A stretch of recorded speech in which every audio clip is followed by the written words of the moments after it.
Hello, নমস্কার সবাইকে। আপনারা সবাই কেমন আছেন? আমি ভালো আছি। আজকে আপনাদের সাথে শেয়ার করছি নতুন একটি ভিডিও। তো আজকে আমি রান্না করে দেখাবো চিংড়ি মাছ আর হলো নারকেলের কোফতা বানিয়ে তারপরে সেটাকে আমি কিভাবে ঝোল করলাম সেটাই আপনাদের সাথে শেয়ার করবো। তো প্রথমে আমি নারকেল আর চিংড়ি মাছটাকে বেটে নিয়েছি। তার মধ্যে দিয়ে দিয়েছি একটু আটা, তারপরে হলুদের গুঁড়ো, লঙ্কার গুঁড়ো, পরিমাণ মতো লবণ।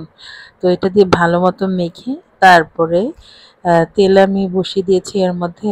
এখন তেলটার ভিতরে আমি আস্তে আস্তে সবগুলোকে দিয়ে কোফতার মতো করে ভেজে নিচ্ছি। মানে আপনি যতটুকু সাইজের বল করতে চান ততটুকু সাইজের বল করবেন। আপনি ইচ্ছা হলে ছোটও করতে পারেন, বড়ও করতে পারেন। তো আমি একটু বড় করেই দিচ্ছি, আর এটা ভাজলে আরও একটু ফুলে উঠবে। তো একটু বড় দিলেই আর কি জিনিসটা দেখতে সুন্দর লাগে। তো আমি আমার পরিমাণ মতো দিয়েছি, আপনারা আপনাদের পরিমাণ মতো দিবেন। তো আমি এই যে এক পাশে আমার হয়ে গেছে, আর একটু বেশি আঁচে ভাজতে যাবে না। বেশি আঁচে ভাজলে ভিতরটা কাঁচা থেকে যাবে, কিন্তু উপরটা লাল হয়ে যাবে বা কালো হয়ে যেতে পারে। তো মিডিয়াম আঁচে ভেজে নেবেন আস্তে আস্তে, একটু ধৈর্য সহকারে কোফতাগুলো সব ভেজে নেবেন। তো আমার কোফতাগুলো সব ভাজা কমপ্লিট হয়ে গেছে, দেখছেন ফুলে কত সুন্দর গোল গোল হয়েছে। তো এখন আমি তেলের ভিতরে সাদা জিরা সম্বার দিয়ে তার ভিতরে আমি আলুগুলো কেটে রেখেছিলাম সেগুলো আমি দিয়ে দিচ্ছি। এখন মশলাগুলো রেডি করে নিচ্ছি।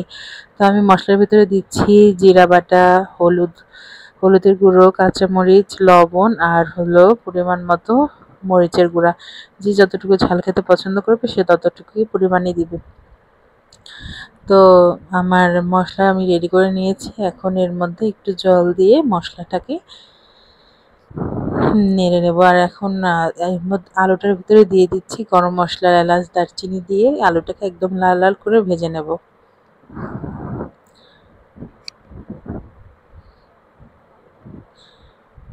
তো আমার আলুটা প্রায় ভাজা হয়ে আসছে। এখন আমি এর ভিতরে মশলাটা দিয়ে দিলাম জল দিয়ে গুলিয়ে। তো মশলাটাকে ভালো মতো কষিয়ে পরিমাণ মতো জল দিয়ে দিতে হবে। তেল না উপরে ওঠা পর্যন্ত মশলাটাকে কষাতে হবে।